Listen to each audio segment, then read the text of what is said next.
So what is it that you want to talk to us about? Well, it was about,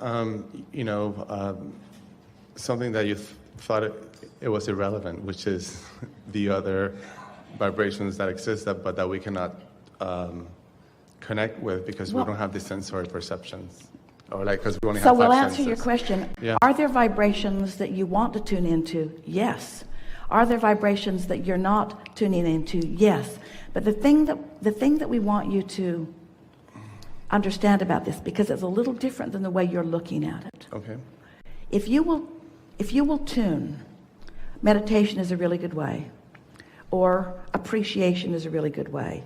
If you will tune to ideas that when you focus upon them, fill you up. Mm-hmm. In other words, make you feel lighthearted, make you feel exhilaration, make you feel happy.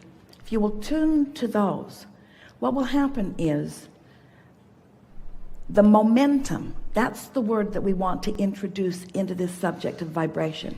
The momentum of that chosen vibration will cause that to be a dominance within you. In other words, it's the momentum in any vibration that you choose that makes it such a strong point of attraction.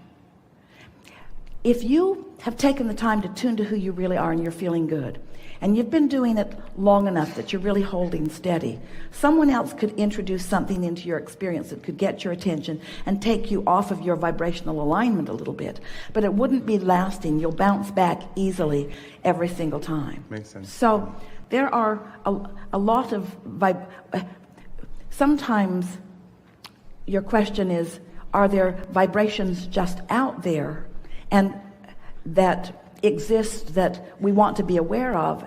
And we want to say to you that if you will use the word vibration and thought simultaneously, so you are a thinker of a thought, mm-hmm. and then that thought thinks, so it's all consciousness. And yes, there's infinite consciousness. Some of it that you want to tune into and you have the ability to, if you will allow the momentum of your alignment to become stronger, and some of it that you don't want to tune into. It's sort of just like the buffet of the world. There are some things you want to put on your plate and eat, and there's some things you never want to put on your plate. No vibration will jump into your experience if there is not a vibration within you that is inviting it to come. So sometimes you have to allow the vibration to gain enough momentum before you can really ascertain whether it's one that you want to continue to promote or whether you're wanting to focus in another way. So we want to take the word vibration and put it into a user-friendly conversation. And the word that we want to use is focus.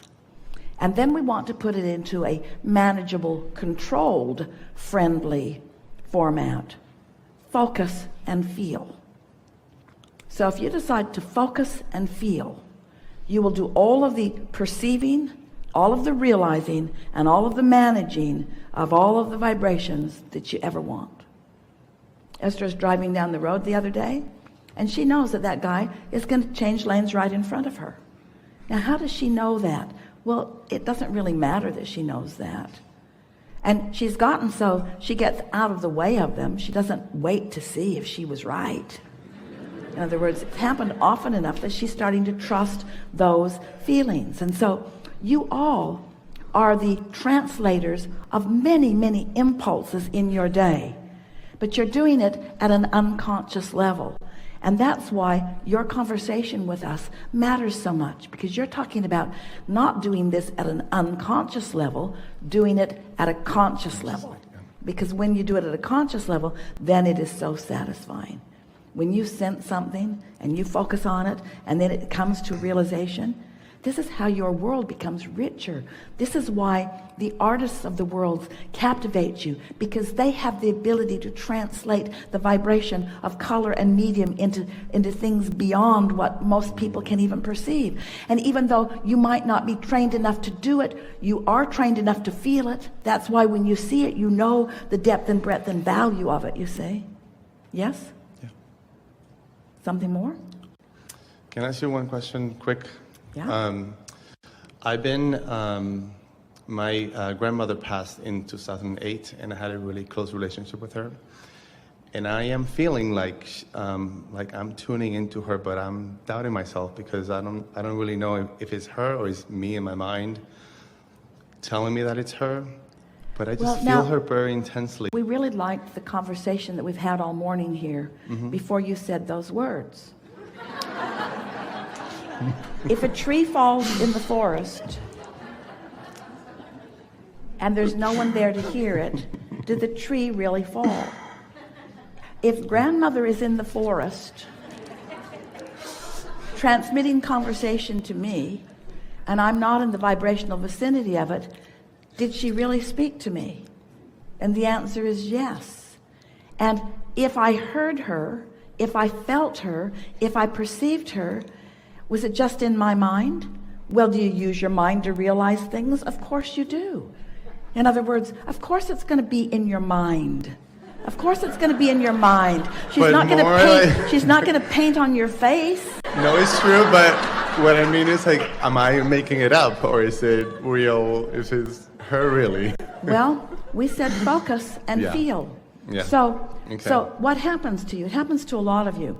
So you'll be missing someone, and then you'll get distracted from that missing, and then you'll be in a happy place. Now you've already launched the rocket. You've already put out the request. Grandmother, I would like to have communication with you. So that's something that path has unfolded, and there is momentum about it. So now you're in a non-resistant state of being, and you begin to realize some communication from your grandmother. And almost as soon as it happens, you say, is this real? And then you lose communication. Or in many cases, you think, oh, I miss you so much. And then you lose communication. So you have to stay on the vibe. Of course you're not making it up. Okay. Of course you're not making it up. Are you in a better place to receive her at some times than others? Yes. When you're not in a good place, you don't receive her. So when you receive her, you're receiving her. Accept that. I will. Accept that. You're receiving her. And then that's what Esther is saying. It's really subtle. I got to tune myself. I got to be in a good place.